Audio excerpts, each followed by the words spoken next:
महार एक असा समाज जो एकेकाळी इथला राजा होता. तमाम जमिनीचा जंगलाचा मालक होता. इथला खरा भूमिपुत्र होता. हे सर्व नागवंशी म्हणजेच मूळ निवासी लोक गणराज्य चालवत होते. त्यांच्या शब्दाला धार होती आणि समाजात मान होता. त्यांच्याशिवाय गावचं भांडण मिटायचं नाही. भले भले लोक त्यांच्या नादाला लागताना 10 वेळा विचार करायचे. ते समता आणि मानवतावादी धम्माचं रक्षण करायचे. पण पुढे त्यांच्या सोबत मोठा दगाफटका झाला आणि हा शक्तिशाली महार समाज थेट गावाच्या वेशीबाहेर फेकला गेला. पण त्याला गाव कुसाबाहेर काढण्यासाठी कुणी आणि कसं षडयंत्र रचलं होतं? दरम्यान अगणित अत्याचार सोसून गळ्यात मडकं कमरेला झाडू बांधून हिंडणाऱ्या या समाजाने पुन्हा कसा या भारत भूमीला एकसंध ठेवणारा संविधान निर्माता युगपुरुष दिला? कसं या समाजाने छत्रपती शिवाजी महाराज, छत्रपती संभाजी महाराजांचं रक्षण केलं? कसं या समाजाने भीमा कोरेगावच्या रणांगणात पेशव्यांना धूळ चारली? हा महार समाज कसा तयार झाला? त्याने महाराष्ट्रासाठी काय काय केलं? महाराष्ट्राला त्याने काय काय दिलं? त्याची उत्पत्ती काय, संघर्ष काय आणि स्वराज्य ते महाराष्ट्राच्या जडणघडणीत योगदान काय? महाराष्ट्राचं नाव महार समाजावरून पडलंय का? मराठा आणि महार यांचे संबंध काय? सगळं सविस्तर जाणून घेऊया या व्हिडिओच्या माध्यमातून. चला तर मग सुरू करू. महार म्हटलं की तुमच्या डोळ्यासमोर आज पण फाटक्या कपड्यातला एखादा हतबल गरीब आणि शोषित समाज उभा राहत असेल तर आत्ताच्या आत्ता हे चित्र तुमच्या डोक्यातून काढून टाका. कारण महारांचा खरा इतिहास हा शोषणाचा नाही तर शोषणाची अमानुष व्यवस्था गाडून टाकणाऱ्या मनोवादाच्या छाताडावर पाय देऊन समतेची पताका फडकवणाऱ्या महाविद्रोहाचा आणि शौर्याचा. आता पुढे जे काही सांगणार आहे ते सगळं नीट लक्ष देऊन ऐका, कारण एका मागे एक संदर्भ पुढे तुम्हाला जोडत जायचंय. तर महात्मा फुले यांनी त्यांच्या गुलामगिरी या ग्रंथात महार हे पूर्वीचे राजे होते आणि ते स्वदेशासाठी लढले म्हणून त्यांना अस्पृश्य अवस्थेत ढकललं गेलं असं म्हटलंय. तर डॉक्टर बाबासाहेब आंबेडकर यांनी त्यांच्या द अनटचेबल्स या ग्रंथात नागवंशीय आणि बौद्ध परंपरेचा सिद्धांत मांडलाय. त्यासाठी त्यांनी जगभरातील प्राचीन लेखकांची पुस्तकं चालली होती. त्या दोघांना सापडलेल्या संदर्भानुसार महार हे या भारत भूमीचे आणि राज्याचे मूळ निवासी होते. अन्न आणि नैसर्गिक साधन संपत्तीच्या शोधात आलेल्या परकीय आर्यांच्या आगमनापूर्वी भारतात नाग लोकांची म्हणजे द्रविडियन संस्कृती अस्तित्वात होती. हे नागवंशी लोक वादळ, वारा, आग, वीज, पाऊस, झाडं, जंगल, डोंगर, समुद्र या अशा निसर्ग देवतांची पूजा करायचे, शेती करायचे आणि समूहाने राहायचे. पुढे बाहेरून आलेल्या आर्यांनी हळूहळू इथल्या मूळ निवासी लोकांशी समायोजन सुरू केलं. सुरुवातीला त्यांनी कोणताही सांस्कृतिक किंवा साम्राज्यवादी लढा इथल्या मूळ निवासी लोकांशी केला नाही. ते त्यांच्यात गोड बोलून मिळून मिसळून वागू लागले. पण जसा जसा वेळ गेला तशी तशी त्यांनी इंडो युरोपियन भाषेसोबत आणलेली त्यांची वैदिक चमत्कारी देवांची संस्कृती व समाज व्यवस्था इथल्या मूळ निवासी नाग लोकांवर लादण्याचा प्रयत्न सुरू केला. कशासाठी? तर नैसर्गिक साधन संपत्ती आणि जमीन हडपण्यासाठी. तेव्हा काही जण त्या आर्यांच्या वैदिक संस्कृतीला भुलले आणि त्यांचे मित्र झाले. आर्यांनी त्यांना पद देऊन आपल्यात सामावून घेतलं. पण इथल्या काही मूळ नाग लोकांनी त्यांचं ते वर्चस्व नाकारलं. नागवंशी समाजाचे जे तत्कालीन नायक होते त्यांनी आर्यांविरोधात बंड पुकारलं आणि बौद्ध धम्माचा स्वीकार केला. त्या दोन संस्कृतींमध्ये सततचा संघर्ष होऊ लागला. तेव्हा आर्यांनी कपटाने इथली मूळ निवासी नागनायक आणि राजे मारले. त्यांच्या लोकांना काल्पनिक वैदिक देवांची भीती दाखवली आणि आपली संस्कृत भाषा स्वतःपुरती संकुचित ठेवली. लोकांचे मेंदू हायजॅक केले आणि मग आर्य लोकांच्या आहारी गेलेल्या समाजाने नाग लोकांना समाजाबाहेर काढलं. तरीही त्यांचा संघर्ष काही पातळीवर सुरूच राहिला आणि हे आर्य लोक नाग लोकांना तेव्हाच्या संस्कृत भाषेत काय म्हणायचे माहितीये? महाअरी. महाअरी म्हणजे सगळ्यात मोठा शत्रू. पुढे त्याच महाअरी शब्दाचा अपभ्रंश होऊन महार हा शब्द तयार झाला असं अनेक इतिहासकार मानतात. अशा पद्धतीने नाग समाज महार म्हणून ओळखला गेला. आता याच्या आणखी खोलात गेल्यावर आपल्याला कळेल की मौर्य साम्राज्याचा सगळ्यात कर्तबगार राजा सम्राट अशोकाच्या काळात भारतीय उपखंडाच्या इतिहासात वैदिक ब्राह्मणी वर्चस्वाला मोठा हादरा बसला होता. कारण सम्राट अशोकाने विस्तारवादी हिंसेचं धोरण सोडून देशभरात अहिंसावादी बौद्ध धम्माचा प्रसार सुरू केला. त्याने बौद्ध मठ, स्तूप बांधले. सगळ्यांना समता व ज्ञान शिकवणाऱ्या शिक्षण संस्था बांधल्या. आता ही फक्त एक आध्यात्मिक जागृती होती का? तर अजिबात नाही. मगध साम्राज्याच्या भौगोलिक आणि राजकीय पटलावर झालेली जबरदस्त सामाजिक व आर्थिक पुनर्रचना होती. बौद्ध संस्था उभ्या करून सम्राट अशोकाने तत्कालीन वैदिक पुरोहितांच्या आर्थिक नाड्या थंड केल्या होत्या. कारण ते पुरोहित लोक सामान्य जनमानसांवर कर्मकांड आणि अंधश्रद्धांच्या मक्तेदारीवर सत्ता गाजवायचे. राज्याची साधन संपत्ती त्या वैदिक कर्मकांडांमध्ये ओतली जायची. त्याला आळा घालून अशोकाने ती साधन संपत्ती शिक्षण, आरोग्य सेवा आणि लोककल्याणाकडे वळवली, ज्यामुळे पुरोहित ब्राह्मण वर्गाचा पारंपरिक व्यवसाय मोडीत निघाला. जवळपास 140 वर्ष या पुरोहितगिरीला आळा बसला होता. त्यांच्या नाकाला चांगल्याच मिरच्या झुंबल्या. मग तेव्हा सुरू झाला मौर्य साम्राज्य उद्ध्वस्त करण्याचा एक धक्कादायक प्लॅन, एक सुनियोजित रक्तरंजित हत्येचा कट, ज्यामुळे बौद्ध युगासाठी धोक्याची घंटा वाजली. पुष्यमित्र शुंग या ब्राह्मण सेनापतीने शेवटचा मौर्य सम्राट बृहद्रथ याची लष्कराची पाहणी करत असताना कपटाने हत्या केली. त्याने स्वतःला तिथून राजा म्हणून घोषित केलं. ती घटना फक्त नेतृत्वाचा बदल नव्हता, तर शुंगाने बौद्ध धम्म मुळापासून नष्ट करण्यासाठी रचलेला कट होता. शुंगाला समजलं होतं की बळाचा वापर केल्याशिवाय आता पुन्हा वैदिक धर्माची पुनर्स्थापना होणार नाही. संपूर्ण सत्ता परत मिळवण्यासाठी राजकीय नियंत्रणाच्या पलीकडे जाऊन धर्मयुद्ध पुकारावं लागेल. म्हणून त्याने ब्राह्मणी वर्चस्व परत आणण्यासाठी तत्कालीन समाजाचे आध्यात्मिक आणि बौद्धिक मार्गदर्शक असलेल्या बौद्ध भिक्खूंच्या समुदायाला टार्गेट केलं. त्यांना संपवण्यासाठी हिंसक अत्याचार सुरू केले. या राजकीय उलथापालथीमुळे ज्यांनी धम्म सोडण्यास नकार दिला त्या क्षत्रियांना स्वतःचे अस्तित्व आणि सन्मान टिकवण्यासाठी पिढ्यानपिढ्या चालणारा संघर्ष करावा लागला. वैदिक पुराणात परशुरामाची आख्यायिका सांगितली जाते, ज्याने कथितरित्या पृथ्वीला 21 वेळा निक्षत्रिय केलं होतं. या गोष्टीला ऐतिहासिक दृष्टिकोनातून बघितलं तर हे स्पष्ट होतं की तो काही दैवी संहार नसून प्रतिकाराचा इतिहास आहे. ते क्षत्रिय म्हणजे दुसरे तिसरे कुणी नसून ते बौद्ध धम्माचे आचरण करणारे लोक होते, ज्यांनी नव्या वैदिक व्यवस्थेसमोर शरण जाण्यास नकार दिला. हा संघर्ष पिढ्यानपिढ्या चालला. परशुरामापूर्वी बौद्ध योद्ध्यांची जिद्द मोडण्याचा प्रयत्न करणाऱ्या प्रजापतीसारख्या राजांविरुद्धही ऐतिहासिक प्रतिकार उभा राहिला होता. दरम्यान बौद्ध धम्म संपवण्यासाठी परशुरामाला 21 वेगवेगळ्या मोहिमांची गरज भासली. हे खरं असल्याचं अनेक इतिहासकार सांगतात. ब्राह्मणी शक्तींमध्ये एकाच झटक्यात बौद्धांची जिद्द मोडण्याची ताकद नव्हती. परिणामी त्यांना 21 लढाया कराव्या लागल्या. महार बौद्ध योद्ध्यांच्या कधीही शरण न जाण्याच्या अढळ निर्धारामुळे ब्राह्मण त्यांना महाहरी म्हणजे महान शत्रू म्हणायला लागले. या अखंडित संघर्षामुळे प्राचीन योद्धा वर्गाची 2 वेगवेगळ्या गटांमध्ये विभागणी झाली. एक शरण गेलेले योद्धे ज्यांनी आपली प्रतिष्ठा टिकवण्यासाठी वैदिक सत्ता स्वीकारली आणि वैदिक राजांकडून त्यांना मित्र म्हणून संबोधलं गेलं आणि व्यवस्थेत सामावून घेतलं गेलं. दुसरे संघर्षकर्ते म्हणजे महाहरी, ज्यांनी धम्मासाठी आपला लढा सुरूच ठेवला, पण विजयी झालेल्यांनी त्यांना समाजाबाहेर ढकललं. डॉक्टर आंबेडकरांनी त्यांच्या the untouchables who were then why they become untouchables या ग्रंथात सप्रमाण सिद्ध केलंय की अस्पृश्य हे मुळात प्राचीन काळातील पराभूत जमातीचे लोक होते. जेव्हा भटके जीवन सोडून समाजाने शेतीला सुरुवात केली तेव्हा या तुटलेल्या माणसांनी गावाच्या बाहेर राहून गावाचं रक्षण करण्याची जबाबदारी स्वीकारली. ते पक्के बौद्ध होते. त्यांनी बौद्ध धर्म आणि गोमांस भक्षण सोडण्यास नकार दिल्यामुळे ब्राह्मणशाहीने त्यांच्यावर अस्पृश्यता लादली. आता याचा संदर्भ व पुराणांबाबत बोलायचं झालं तर प्रसिद्ध संशोधक राजाराम शास्त्री भागवत यांनी प्राचीन नाग लोक म्हणजे महार असल्याचं सिद्ध केलंय. तर डॉक्टर केतकर यांच्या मते महाराष्ट्र हे महारांचं प्राचीन राज्य होतं.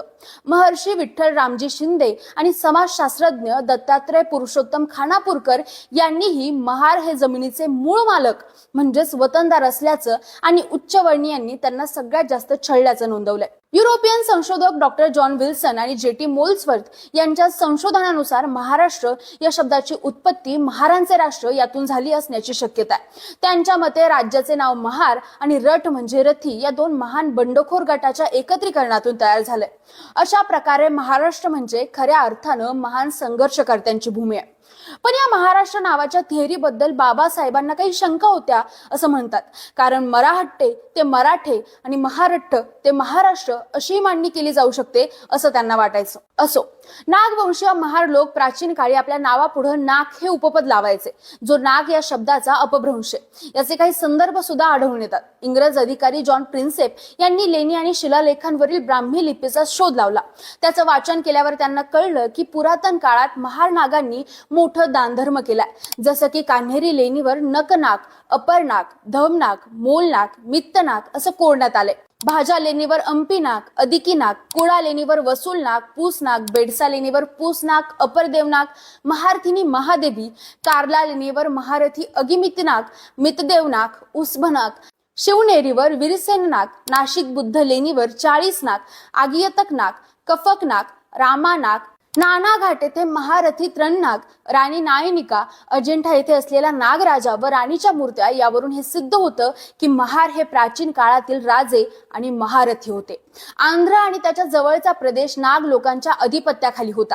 सातवाहन राज्य काळात बेल्लोरी जिल्ह्यात स्कंदनाग नावाचा राजा राज्य करत होता आणि नाग हे उपनाम नागांचाच अपभ्रंश आहे. महार गण हा महाराष्ट्रातील नागभोज या दोन कुळांचा प्राचीन गण होता. नागवंशीय गणराजकीय रचनेतून नंतर महार नावाने त्यांची ओळख झाली. आता हा झाला महार समाजाचा पुरातन इतिहास. आता महार समाजाच्या कर्तृत्वाचा आढावा घेऊ. गावगाड्यात बलुतेदारीत महारांची भूमिका काय होती? तर महार हे गावाचे मूळ मालक आणि हद्दीचे रक्षक होते. त्यांना जमिनीच्या सीमांची अचूक माहिती असायची.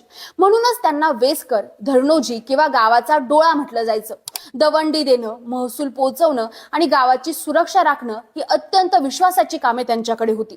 बिदरच्या मुस्लिम बादशहाने 52 हक्कांची सनद दिली होती, जी अंबरनाथ महार यांच्या नावाने. यावरून गावावर त्यांचं किती वर्चस्व होतं हे स्पष्ट होतं. दरम्यान विद्रोह हा महार समाजाचा अंगभूत गुण आहे आणि 13व्या आणि 14व्या शतकात त्याची सुरुवात केली संत चोखामेळा यांनी. बुलढाण्याचे चोखोबा सोलापुरात राहिले. मोलमजुरी करून कुटुंब चालवायचे, विठ्ठल भक्ती करायचे. जातीने महार असल्यामुळे त्यांना गाभाऱ्यात प्रवेश नव्हता. मंदिराच्या पायरीवरूनच दर्शन. जेव्हा ते गाभाऱ्यात शिरले तेव्हा त्यांना वाळीत टाकण्यात आलं.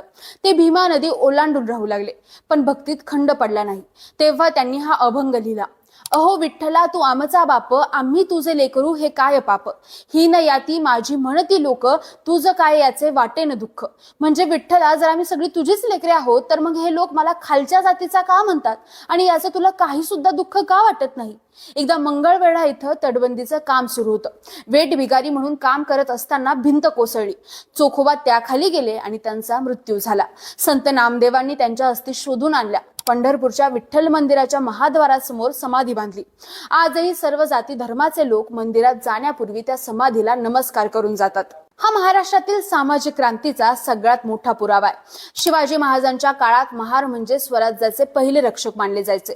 शिवरायांनी जातीपातीपेक्षा कर्तृत्व आणि इमानाला जास्त महत्त्व दिलं होतं. त्यामुळे महार समाज स्वराज्याचा मजबूत कणा होता.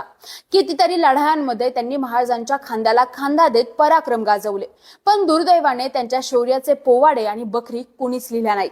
पण छत्रपती संभाजी महाराजांच्या काळात ती कसर भरून निघाली. रायप्पा महार संभाजी महाराजांचा सगळ्यात जवळचा मित्र. रायप्पा सावलीसारखे शंभू राजांसोबत असायचे. अवघ्या 13व्या वर्षी शंभू राजांनी त्यांचा दरबारात सत्कार केला होता.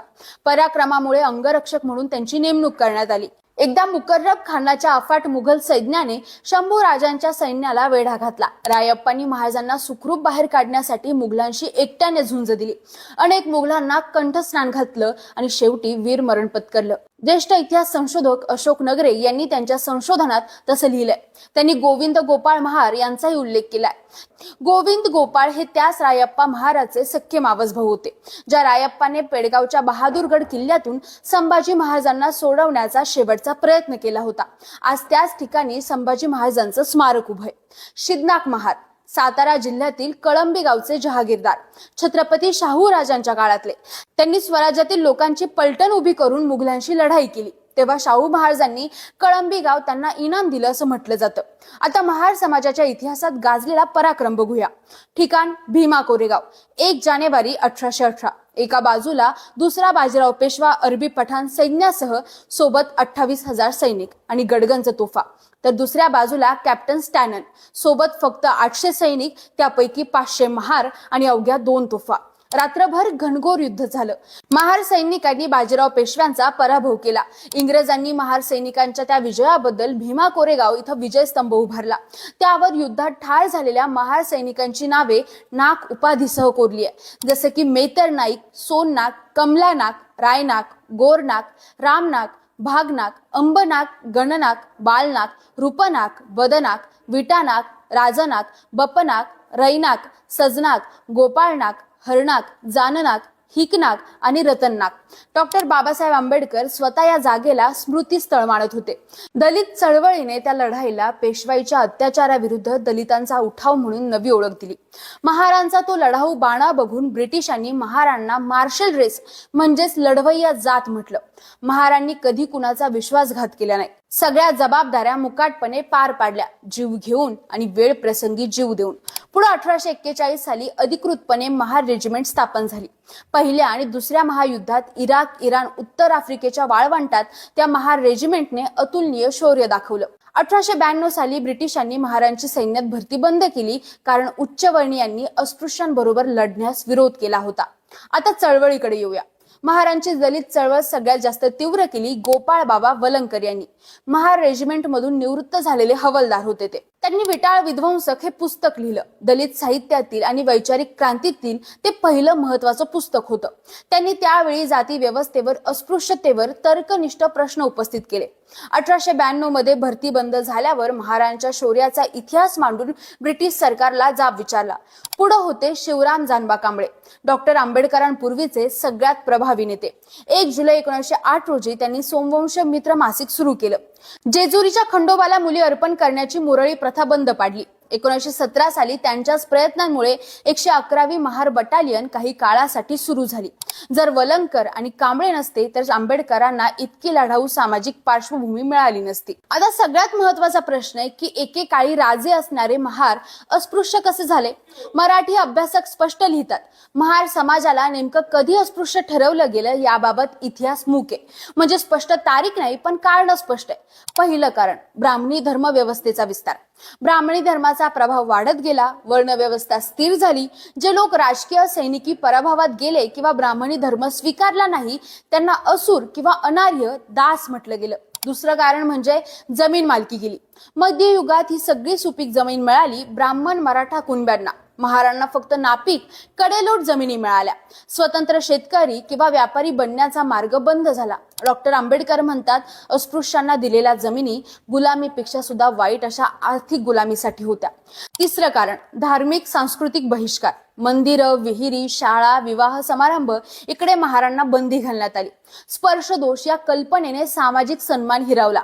मनुस्मृतीच्या धर्म कर्म फल सिद्धांताने या अत्याचाराबद्दल हे सगळं देवाने ठरवलंय असं चित्र रंगवण्यात आलं. चौथं आणि महत्वाचं कारण म्हणजे पोट जाती पाडून दलितांची एकता तोडण्यात आली. एक संघ नाग बौद्धांचे अनेक गट पाडण्यात आले. अवने, कांबळे, सोमवंशी, बावणा, मिराशी, गायकवाड, गोंडवाना, बारमाशी, डोम, लाडवण अशा 50 पेक्षा उपजाती नोंदवल्यात. प्रत्येकाला सांगितलंय तुमचीच उपजात सर्वश्रेष्ठ आहे, आणि या फुटीमुळे त्यांचा एकत्र येण्याचा मार्ग बंद झाला. महार, मांग, चर्मकार, रामोशी, वढार, पारधी, भंगी अशा लोकांमध्ये फूट पाडण्यात आली. आता पुढचा थोडा वादग्रस्त पण महत्वाचा मुद्दा आहे. डॉक्टर आंबेडकर यांच्या महार हू वेअर दे या लेखनात त्यांनी स्पष्ट म्हटलंय की महार आणि मराठा यांची कुळ यादी बघितली तर जवळपास 30 कुळं दोन्हीकडे आढळतात. म्हणजे एकाच कुळातील लोक नंतर वेगवेगळ्या जात नावांनी ओळखले जाऊ लागले असण्याची शक्यता नाकारता येत नाही. म्हणजे दोन्ही समाजात आढळणारी गोत्र अत्रि, भारद्वाज, गौतम, कश्यप, विश्वामित्र, वशिष्ठ, अगस्त्य, जमदग्नी असो किंवा देवक जसं की झाड, प्राणी, पक्षी, शस्त्र यांच्या नावाने येणारी देवक असो एकसारखे आढळतात. काही अभ्यासक सांगतात की महारठ्ठ आणि महारठी नावाच्या प्राचीन लष्करी प्रशासकीय वर्गातूनच पुढे मराठा आणि महार हे 2 गट पडले. त्यापैकी एका गटाने क्षत्रिय म्हणून ओळख मिळवली आणि सत्तेत राहिले तर दुसरा गट कायम हक्कांसाठी बंड करत राहिला. तो बंड करणारा गट म्हणजेच महार. पण ही तयारी सर्वमान्य नाहीये. यावर अनेकांचे आक्षेप आहे. दरम्यान महार समाजाने बौद्ध धर्म का स्वीकारला हा एक खूप महत्वाचा मुद्दा आहे, आणि यातले किती लोक आता प्युअर बुद्धिझम फॉलो करतात हा दुसरा महत्वाचा मुद्दा आहे. 1935 साली येवल्यात भाषण करताना डॉक्टर आंबेडकर म्हणाले, मी हिंदू म्हणून जन्मलो असलो तरी मी हिंदू म्हणून मरणार नाही. मग पुढे त्यांनी अभ्यास केला. इस्लाम, ख्रिश्चन, शीख, जैन, बौद्ध सगळेच धर्म तपासले. बौद्ध धर्माबद्दल त्यांना विशेष आदर वाटला, कारण तो समानता देणारा, तर्कसंगत प्रश्न विचारण्याची मुभा देणारा, आधुनिक लोकशाही मानवाधिकाराशी सुसंगत आणि भारतीय भूमीवर जन्मलेला धम्म होता. बुद्धाची करुणा, समता ही मूल्य त्यांना आधुनिक, वैज्ञानिक आणि मानवतावादी वाटली. मग पुढे 14 ऑक्टोबर 1956 रोजी नागपूर दीक्षाभूमी इथं डॉक्टर आंबेडकरांनी प्रथम स्वतः बौद्ध धम्म स्वीकारला. मग लाखो अनुयायांसह सामूहिक दीक्षा घेतली. 22 प्रतिज्ञा दिल्या. त्यात हिंदू वैदिक देवदेवतांची पूजा न करणं, ब्रह्मा विष्णू महेश नाकारणं, मनुस्मृती नाकारणं, समता, बंधुता, करुणा पाळणं असे मुद्दे होते. ते फक्त बंड नव्हतं तर मानसिक गुलामी तोडण्याचा कार्यक्रम होता. आज महाराष्ट्रातील महारांपैकी 80 ते 90% लोक स्वतःला बौद्ध म्हणून नोंदवतात. डॉक्टर आंबेडकर हा महार समाजातून येणारा पण भारताला प्रकाशमान करणारा महासूर्य आहे. भारताचं संविधान, महार सत्याग्रह, काळाराम मंदिर प्रवेश, कामगारांसाठी 8 तासांची ड्युटी, महिलांसाठी हिंदू कोड बिल, वारसा हक्क आणि प्रसूती रजा, RBIच्या स्थापनेत योगदान, शिका, संघटित व्हा, संघर्ष करा हा मंत्र, शेती, वीज, पाणी, उद्योग सगळ्या क्षेत्रात त्यांनी त्यांची छाप सोडली. जर डॉक्टर आंबेडकर नसते तर महाराष्ट्राचीच नाही तर देशाची परिस्थिती सुद्धा भयानक राहिली असती. त्यांच्यानंतर नामदेव ढसाळ हा विद्रोही आवाज इथं घुमला. त्यांनी प्रस्थापित मराठी साहित्याची पांढरपेशी भाषा नाकारली. रस्त्यावरची झोपडपट्टीतील संतापलेली भाषा कवितेत आणली. मराठी साहित्याला ज्या विद्रोही वळणामुळे जागतिक स्तरावर ओळख मिळाली ती फक्त नामदेव ढसाळांमुळे. त्यांनीच दलितांच्या हक्कासाठी दलित पॅन्थर्सची स्थापना केली. रामदास आठवले, प्रकाश आंबेडकर, सुजात आंबेडकर, सुशील कुमार शिंदे, प्रणिती शिंदे, मीराताई आंबेडकर, चंद्रशेखर बावनकुळे, संजय सावकारे ही SC नेते राजकारण आणि समाजकारणात ऍक्टिव्ह आहे. म्हणजे कन्क्लुजन काय तर महार म्हणजे फक्त एक जात नाही, महार म्हणजे लढण्याचा इतिहास आहे. नागवंशापासून संविधानापर्यंत पसरलेला. तुम्हाला हा व्हिडिओ कसा वाटला कमेंट करून नक्की सांगा आणि सोबतच या व्हिडिओसाठी आपल्या कडक राव चॅनलला सबस्क्राईब करायला विसरू नका. धन्यवाद.